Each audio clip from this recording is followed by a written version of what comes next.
This message comes from Equip Health. Eating disorders happen in everyday life. That's why Equip's virtual treatment program brings a full care team into your home, including a therapist, dietitian, and more. Visit equip.health/NPR.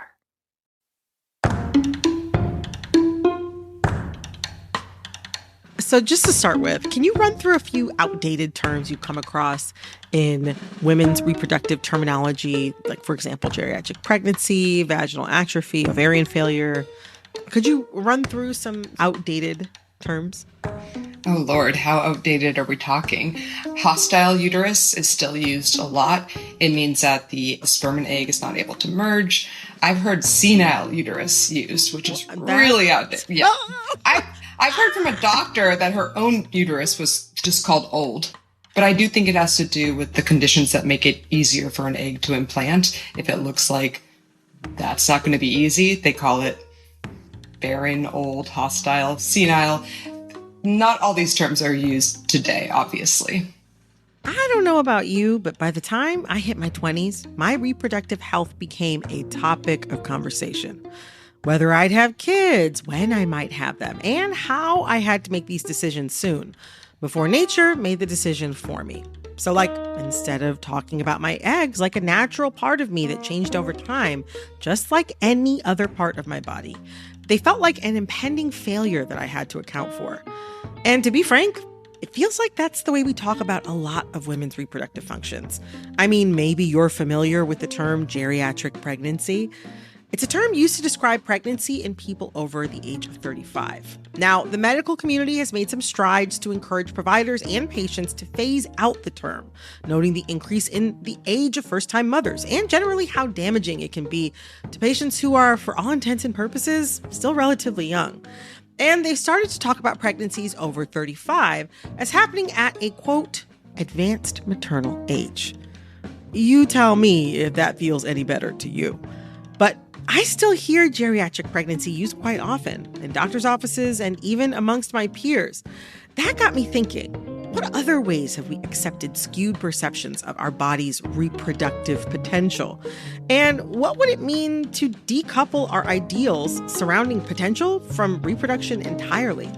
To dig into all this and even more outdated terms, I called up Rachel E. Gross, science journalist and the author of Vagina Obscura, an anatomical voyage. Rachel, welcome to It's Been a Minute. Thank you, Brittany. I'm so glad to be here. Happy to have you. Hello, hello.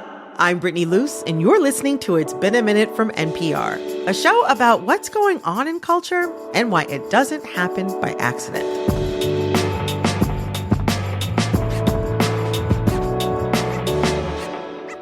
Geriatric pregnancy is one that I and many people in my life have heard a bunch. Talk to me about that term. So in 2022, health doctors said the new term is advanced maternal age. We don't use geriatric pregnancy anymore. And the problem with medicine is that things take a long time to change because you can start training doctors differently, but they're not going to start actually getting to work for like 10 years. So there's this big lag time, and all the doctors who are already working using these terms, they're going to keep using them. Especially if they've been using them, I imagine, for decades and things like that. Yeah, and learn them from their predecessor. I would also argue that advanced maternal age is not that much better. It's just kind of a euphemism. No, I was going to say it sounds a little old maid. Yeah. It's kind of like just more subtle, I guess, but saying the same thing. So geriatric pregnancy, it means a pregnancy where you are 35 or older when you give birth. The origin of the term came from the 1970s when we developed the amniocentesis test, which is like the big old needle that goes through the stomach into the uterus. Right. And at that time, in 1979, doctors determined that that was the age at which the risk of your child having Down syndrome started to outweigh the risk of the procedure itself, which comes with a small risk of miscarriage. So that's not relevant anymore because we have screening tests that come before amniocentesis, and even that test comes with less risk. But somehow that age stuck, and it became associated with all sorts of other risks for like preeclampsia and gestational diabetes. You discussed some of the factors into why terms like these might have been used for reproductive functions for so long, right? Like you mentioned that it takes time to adopt new terminology in the medical community.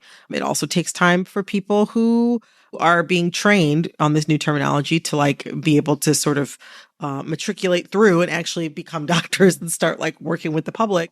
And also, there are people who've been working for decades and used to using terms in a certain way and maybe resistant or slow to change. But I wonder, what do you think it says about the value we place on the quote unquote reproductive potential of women?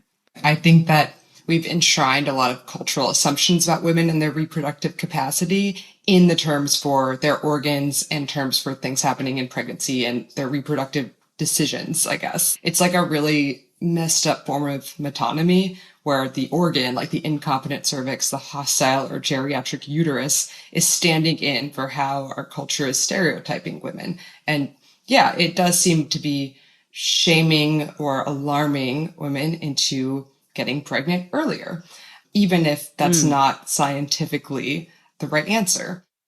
Oh, yeah. I had a doctor when I was 31. I think I asked about like just general sort of preconception things when I was considering having a child, like, at some point in my maybe early to mid 30s. And the doctor had not really anything very helpful to say. She's like, well, when you get to 33, use them or freeze them. Speaking of my eggs. And that was it. Wow. That was it. That was it. I mean, that was like that was the end of the conversation. Just like, yeah. damn, I'm not a chicken. Like, it's so mechanical and like dehumanizing a lot of this language. Like, yeah, like ovarian failure, when the ovaries naturally run out of eggs and stop producing as much of the hormonal cocktail that they're producing. Like, why you got to call it failure? And honestly, I think a major reason why a lot of this language is changing and why we're even talking about it and aware of it is because OBGYN only became female dominated 20 years ago. And it was women coming up in this field who are then getting these terms slapped on them. So I talked to like OBGYNs who were told that their cervix was incompetent and one who was told that her uterus was just old. And then they're like, oh, like this feels a lot different on the patient side. Like this is very harsh and kind of shocking and offensive. Wow.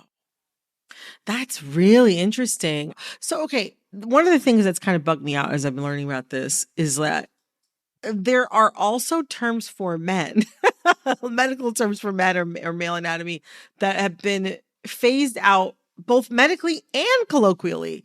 Could you talk to me about some of those terms? And also, like, was there a different approach to changing the term around, say, impotence, for example? Yeah, that's what I was going to get into. Yeah. Okay. So yeah, talk to me. Was there like a media campaign? Like, how did this change? Because listen, you cannot mention impotence. Everybody knows erectile dysfunction. That's right. It sounds incredibly archaic, but so does geriatric pregnancy. I went down the rabbit hole looking at male terms, and impotence, we got rid of that when Viagra came out. It was not an organic movement within medicine. It was that urologists were trying to think, how do we get men to come to the doctor, period? How do we get them to talk about this? How do we make it sound more medical and more neutral and not like a threat to their manhood? Because the organs that we're talking about are really intimately wrapped up in like our identity, our gender, our sexuality. Like the reproductive system kind of has this unique connection to ourselves for many people, not all people. And that's why it feels like such a personal affront when we're told that our ovaries are failing or our uterus is barren. So urologists, doctors got together and said, we need something that men can say. We also need something that can be on ads in the subway. You have a very easy acronym for it, ED. You don't even have to say dysfunction. So obviously it succeeded. It's a totally successful campaign to change medical language. And I don't know how we copy it because we don't have a blockbuster drug like that in the same way. Wow. I'm sorry. The woman myself is too stunned to speak. You just said a whole lot there. There are so many layers to this. But I think it really underscores your point, right? Which is that the way that these changes happen in medical terminology and in like everyday parlance, is through a lot of times some sort of like prompted cultural change. I wonder, like, I have had experiences at the doctor's office that were dismissive and unhelpful. I don't know. I wonder, like, in your work, like, what have you found the effect is on patients of hearing these outdated terms? Yeah, I mean, I focus a lot on how this affects patient-doctor communication, the patient experience of the care they're getting, which often doctors are either unaware of or just not paying attention to. And many women who were told that they were going to have a geriatric pregnancy said it felt like a slap in the face. It felt like a gut punch. They had so much more fear and anxiety about the pregnancy, which obviously does affect your pregnancy. Like, they were getting all this extra testing and being told they were high risk. So they felt like they had made a mistake by getting pregnant later and that their reproductive choices were being challenged.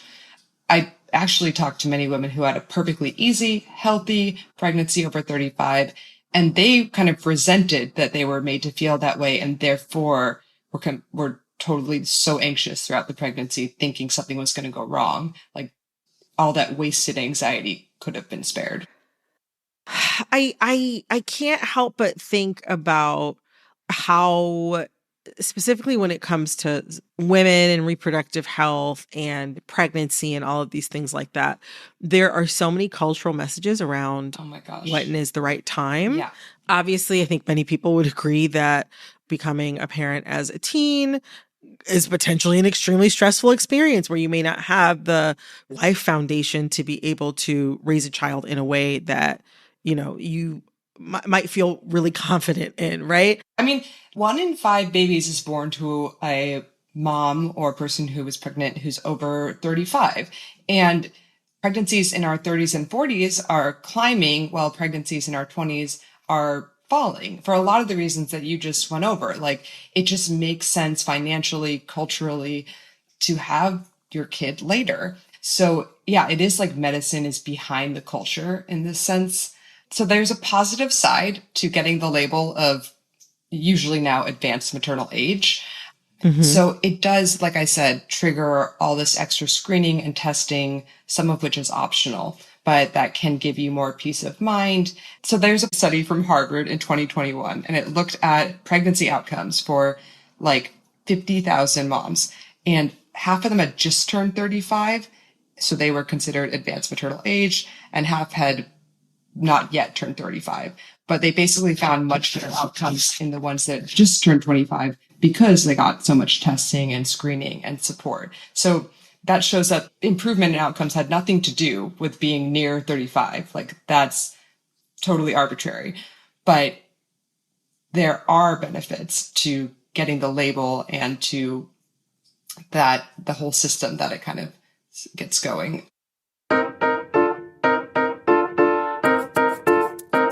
We're going to take a quick break, but first, if you're a longtime listener or brand new to It's Been a Minute, be sure to come back every Monday, Tuesday, Wednesday, and Friday for brand new episodes.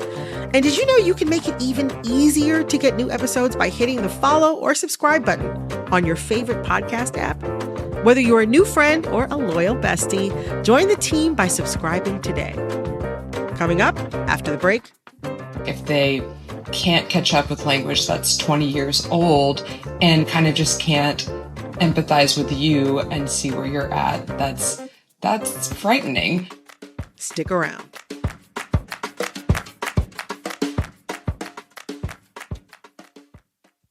This message comes from LinkedIn Ads. Ever invest in something that seemed incredible at first but didn't live up to the hype? For marketers, that's impressions. When ads don't create revenue, that's a tough conversation with the CFO. Instead, invest in results your CFO will love. LinkedIn Ads generates the highest ROAS of all major ad networks. So advertise on LinkedIn. Spend $250 and get a $250 credit. Just go to linkedin.com/NPRpod. Terms and conditions apply.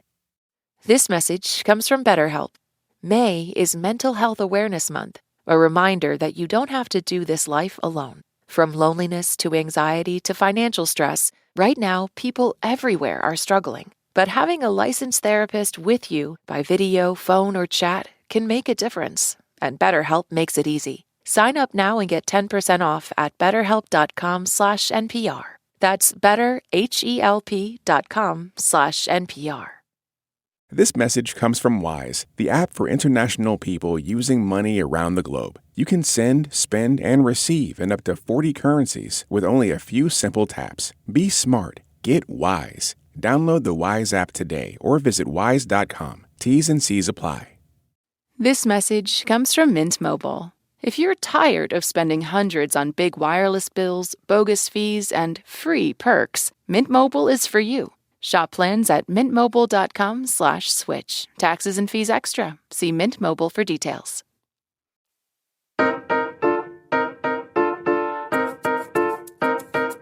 So when I think about like the normal changes that a woman can go through as she ages, like changes in estrogen levels, changes in the number of eggs she has, etc., like I'm wondering, why do we frame it as a loss or a shortcoming, as if what her body was able to do at 28 is the ideal she should always be reaching for? Like, it seems really damaging to always be seeing your body as failing rather than changing. God, I could not agree more. I think what this language does is makes you start to view yourself as very fragmented, like a bunch of parts that are breaking down instead of a full person, which is not true. No, but it's easy to feel that way. Yeah, exactly. And so, like, you're totally right that it is tapping into a lot of cultural anxieties and fears and assumptions that are already there. And now it has this authority of medical language. So now you feel like you're really screwed if you're being told your organs are failing, barren, hostile, geriatric, or incompetent, my favorite. Until we started talking, I thought geriatric pregnancy really was like almost gone. And that's because a lot of my friends are getting pregnant and giving birth in Brooklyn and Manhattan. And so they're in very woke circles. Let me just jump in. Every doctor that talked to me out of pocket was in Brooklyn or Manhattan. Wow. Yeah. I mean, maybe I have another article to do. Also, I'm so sorry. Like, does it affect your relationship with your body? For me, no, not really. Both my mother and my grandmother maternally, I actually also my paternal grandmother as well. They all had children well into their 30s. And so it wasn't anything that I really felt insecure about. I was more just like annoyed and offended.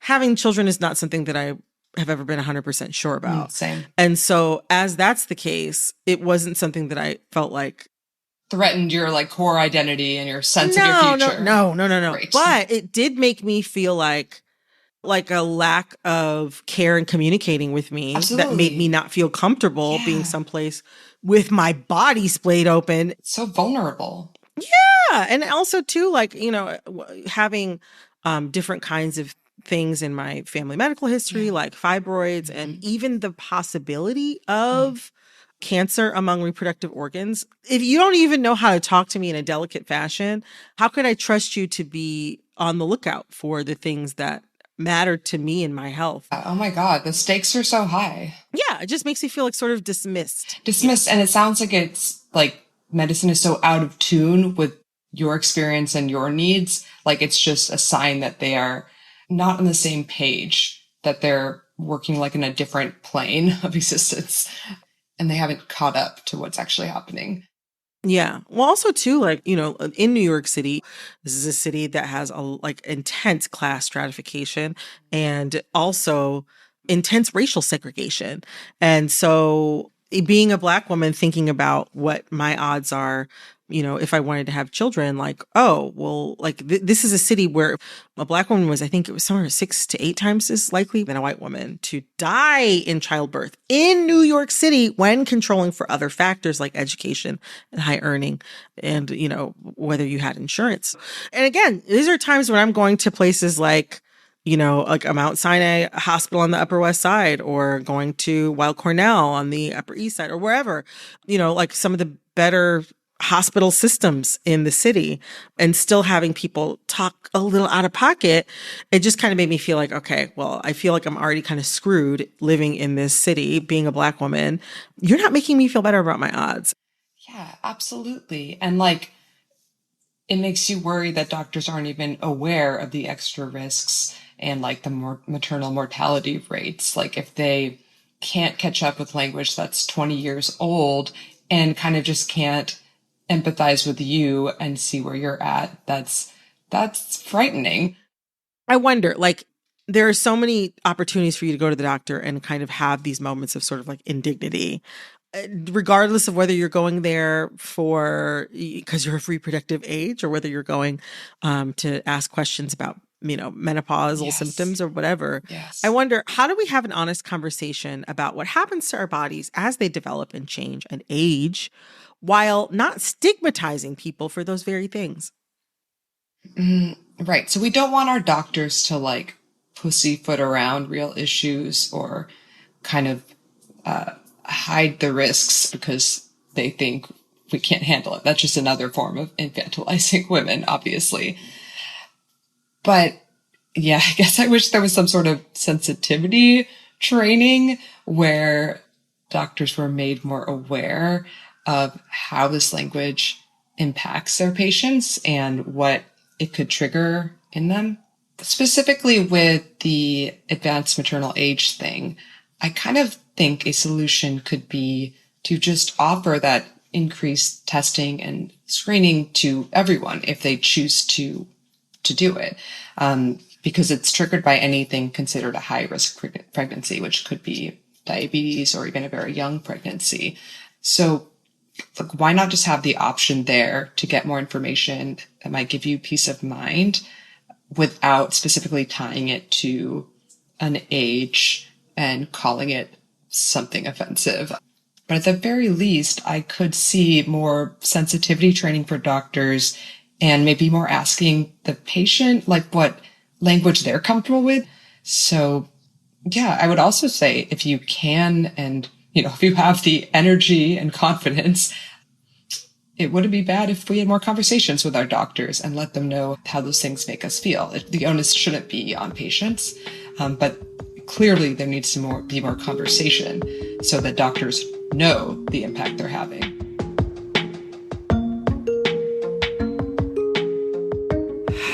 Oh my gosh, you've given me so much to think about today, Rachel. And you've given me actually more confidence going into my doctor's appointment this week. Thank you for having me.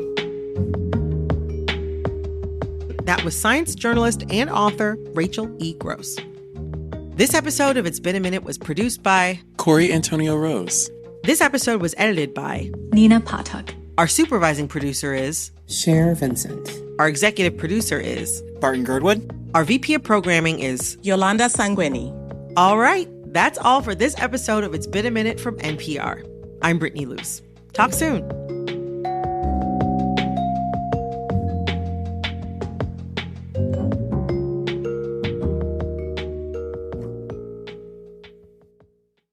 This message comes from NPR sponsor CFP, Certified Financial Planner Professionals, committed to acting in their clients' best interests. Learn more at letsmakeaplan.org.